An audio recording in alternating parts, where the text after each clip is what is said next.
প্রথমে আপনাদের মনে করিয়ে দেব যে 30শে জুলাই জুনেদ আলম তার পা ভেঙে দেওয়া হয়েছিল পরিযায়ী শ্রমিক। ফের পরিযায়ী শ্রমিককে মারধর করা হলো। বাংলা বলায় বাংলাদেশি তকমা মেরে বাংলা শ্রমিকের পা ভেঙে দেওয়ার অভিযোগ। হরিয়ানায় ফের বাংলা শ্রমিকের উপরে জুলুম।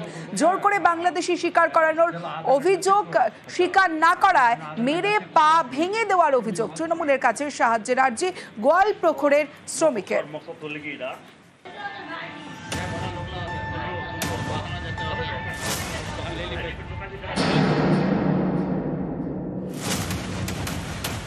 বাংলার বাইরে বাংলায় কথা বলায় বাংলাদেশি তকমা। বিজেপি শাসিত রাজ্য হরিয়ানা। অভিযোগ, সেখানে আবারও পুলিশের মারের চোটে পা ভাঙল পরিযায়ী শ্রমিকের। মোহাম্মদ জুনেদ আলমের পর এবার মোহাম্মদ কবিরের। উত্তর দিনাজপুরের গোয়ালপ্রখর 1 নম্বর ব্লকের গোয়াগাঁও 2 নম্বর গ্রাম পঞ্চায়েত। এখানকার বাসিন্দা মোহাম্মদ কবির 2 বছর আগে হরিয়ানার পানিপথে যান। কার্পেট কারখানায় শ্রমিকের কাজ করেন। অভিযোগ, বাংলায় কথা বলায় গত 14ই জুন তাকে আটক করে সেখানকার পুলিশ। জোর করে বাংলাদেশি বলে স্বীকার করানোর চেষ্টা করে। এও অভিযোগ, স্বীকার না করায় শুরু হয় মার। মারের চোটে বাঁ পায়ের হাড় ভেঙে যায়। এই খবর পৌঁছয় তার গোয়ালপ্রখরের বাড়িতে। পা ভেঙে পড়ে রয়েছে হরিয়ানায়। সঙ্গী আতঙ্ক। বাড়ি ফিরতে চান কবির খান। কাজ করছিল, আমার শ্বশুর কাজ করছিল, ওখান থেকে ওখানে চলে গেছে, মারছে। ওরা বলছে কি তুই বাংলাদেশের না হলে মারবে, তুই বাংলাদেশের বল, না হলে তুই যদি বাংলাদেশে না হইস তাহলে তোকে মারবো আমি। ও বলছে কি আমি বাংলাদেশের না, আমি বাঙালি। তারপরে কটা ভাঙে দিছে। বাংলায় কথা বললেই মারছে, ধরছে। এবং বাঙালিদের এই রকম ভারতবর্ষে থাকার অপরাধ, এরকম দুর্দশা আগে হয়নি যে দুর্দশা আজকে মোদির সাম্রাজ্যে হচ্ছে। সামনের দিনে এই প্রতিবাদ আমরা এমন জায়গায় নিয়ে যাব, বাঙালিকে অপমান করে বাংলার রাস্তায় নেমে রাজনীতি করা বিজেপিকে আর আমরা করতে দেব না। বিজেপি শাসিত রাজ্য এবং অবিজেপি শাসিত রাজ্য তারাও কিন্তু আজকে দুর্ভাগ্যের বিষয় পশ্চিমবঙ্গের যারা বাঙালি মাইগ্রেন্ট লেবার আছেন তাদের আইডেন্টিটি কার্ড চেক করছে। এবং যারা ধরা পড়ছে তারা প্রত্যেকেই স্বীকার করছে তারা বাংলাদেশ থেকে এসছে। যারা বাংলার মাইগ্রেন্ট লেবার আছেন আজকে তাদের রুজি রুটিতে হাত বসাচ্ছে বাংলাদেশি অনুপ্রবেশকারীরা এবং কিছু ক্ষেত্রে রোহিঙ্গারা। গোয়ালপ্রখরের গেদরিগছের বাসিন্দা মোহাম্মদ জুনেদ আলম। অভিযোগ, বাংলাদেশি সন্দেহে সম্প্রতি তাঁকেও মারধর করে হরিয়ানা পুলিশ। পা ভেঙে যায়। এবার আরেক পরিযায়ী শ্রমিককে বাংলাদেশি তকমা দিয়ে পুলিশের বিরুদ্ধে মারধরের অভিযোগ। পা ভাঙল পরিযায়ী শ্রমিক মোহাম্মদ কবিরের। উত্তর দিনাজপুর থেকে চঞ্চল মোদক, নিউজ 18 বাংলা।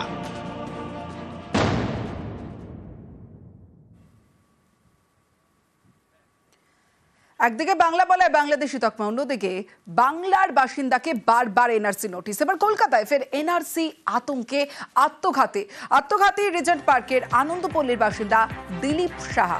1972-এ বাংলাদেশ থেকে সপরিবারে ভারতে আসেন তিনি।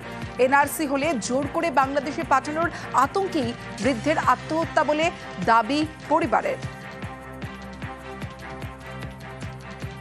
শুধু এনআরসি করে করে ওনাকে বাংলাদেশে পাঠিয়ে দেবে, ওনাকে কোন কারাগারে ফেলে দেবে, আমাকে নিয়ে যাবে, আমি কারককে দেখতে পারবো না, আমি ছেলে নাতনিব, আমি কারককে দেখতে পারবো না, এই করতো। যতক্ষণ পেপার বেরিয়েছে পেপার পড়তো, খবর দেখতো, ওরা এই করে করেই ওনার মাথাটায়।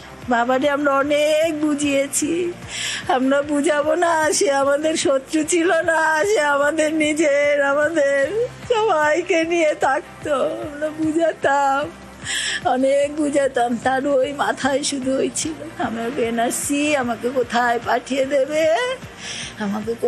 পাঠিয়ে দেবে, খালি এই শুধু, আর কিছু না। আমরা 72-এ এসেছি। কতজন মিলে এসেছিলেন? আমার ফ্যামিলি, আমার মা, বাবা, দিদি, আমার 6 দিদি, 6 বোন আর ভাই এসেছিলেন। হ্যাঁ, মা বাবার সঙ্গে। হ্যাঁ, আমাকে সব এখানে। এই যে জবের থেকে এই যে বলছে বাংলাদেশে পাঠিয়ে দেবে, ক্যাম্পে রাখবে, তখন থেকে ওর ভয়। আমি কই কেন, তোর ভয় কিসের? তোর সব আধার কার্ড আছে, ভোটার কার্ড আছে, প্যান কার্ড আছে, তুই চাকরি করতি, স্কুলে চাকরি করিস, তারপরে রেশন কার্ড আছে। আমারে বলে তোর তো বিয়ে হয়ে গেছে, সরকারি চাকরি করিস, তোর তো কিছু ধরবে না। ধরবে তো আমারে। আমাকে কি আছে, তোর কাগজপত্র তো সব আছে। বিজেপি এখন বাংলায় ভাষার কথা বলা কাউকে ছাড় দিচ্ছে না। বাংলায় কথা বললেই বলছে রোহিঙ্গা, নয় বাংলাদেশি।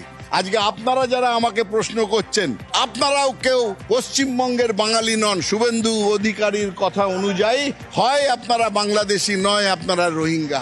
এর থেকে অপমান বাংলাকে কেউ করেনি।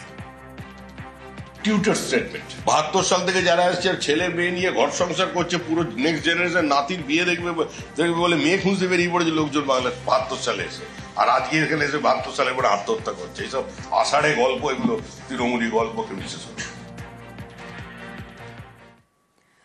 বাংলা বলায় বাংলাদেশি তকমা, আটক, নির্যাতন, বাংলাকে বাংলাদেশি ভাষা হিসেবে দাগিয়ে দেওয়ার অভিযোগ।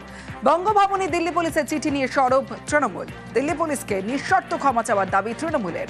অবিলম্বে দিল্লি পুলিশের নির্দেশ সংশোধনের দাবি, অভিযুক্ত আধিকারিকদের বিরুদ্ধে কড়া ব্যবস্থার দাবি। দিল্লি পুলিশ চিঠি দিচ্ছে, translation of documents containing text written in Bangladeshi language. Bangla ভাষাকে বাংলাদেশি ভাষা বলছে। কে বলছে? বিজেপি বলছে। কে বলছে? বিজেপির পুলিশ বলছে। নরেন্দ্র মোদীর পুলিশ বলছে এটা শুধু প্রশাসনিক ভুল নয়, বাংলার বিরুদ্ধে, বাঙালির বিরুদ্ধে পরিকল্পিত চক্রান্ত। এত বড় সাহস লিখছে বাংলাদেশি ভাষা।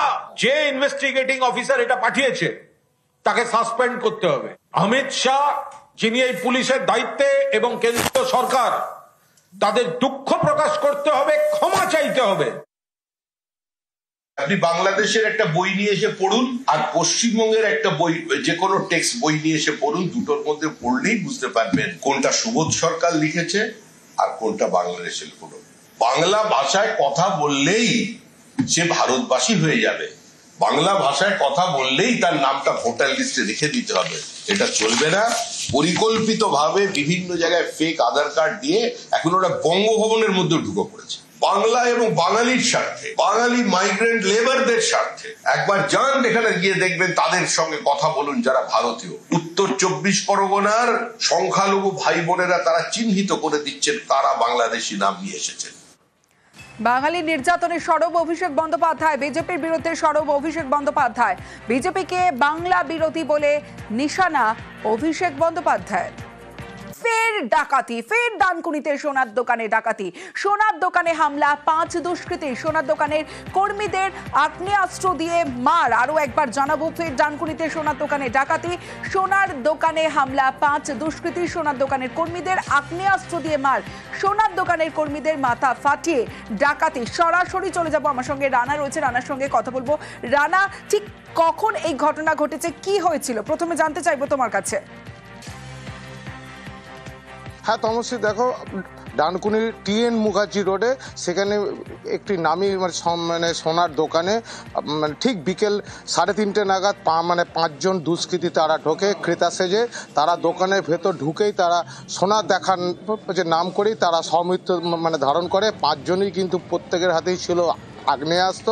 শুধু তাই না, বাধা দিতে গেলে কর্মীরা যখন বাধা দিতে যায় তখন সেই আগ্নেয়াস্ত্র দিয়ে তাদের মেরে মাথা ফাটিয়ে দেওয়া হয়েছে বলে একটা বিশেষ সূত্র থেকে জানা যাচ্ছে। ঘটনাস্থলে ডানকুনি থানার পুলিশ ও চন্দ্রনগর কমিশনারের পুলিশ আধিকারিকরা এসে পৌঁছেছে। 10 থেকে 15 মিনিটের মধ্যেই কিন্তু দোকান থেকে সমস্ত সোনার গয়না তারা লুট করে নিয়ে পালিয়েছে। পাশাপাশি যেটা জানা যাচ্ছে যে 2-1 জন যে ক্রেতা ছিল তাদেরকেও নাকি মারধর করা হয়েছে, হাত পা নাকি বেঁধে রাখা হয়েছে। তবে পুলিশ এই মুহূর্তে যেহেতু সোনার দোকানের ভেতরে ঢুকে রয়েছে, কোনো সংবাদ মাধ্যমকে ঢুকতে না দিল। যেটা জানা যাচ্ছে যে এই 5 জন দুষ্কৃতী তারা বাইকে করে এসেছিল। তারা 10 থেকে 15 মিনিটের মধ্যেই তারা ডাকাতি করেই কিন্তু বাইক নিয়ে চম্পট দেয়। পাশেই যেহেতু দুর্গাপুর এক্সপ্রেসে ও তোমার হাওড়া ও হুগলির বিভিন্ন যে যাওয়ার যে রাস্তা, সেই রাস্তা দিয়ে হয়তো তারা পালিয়েছে।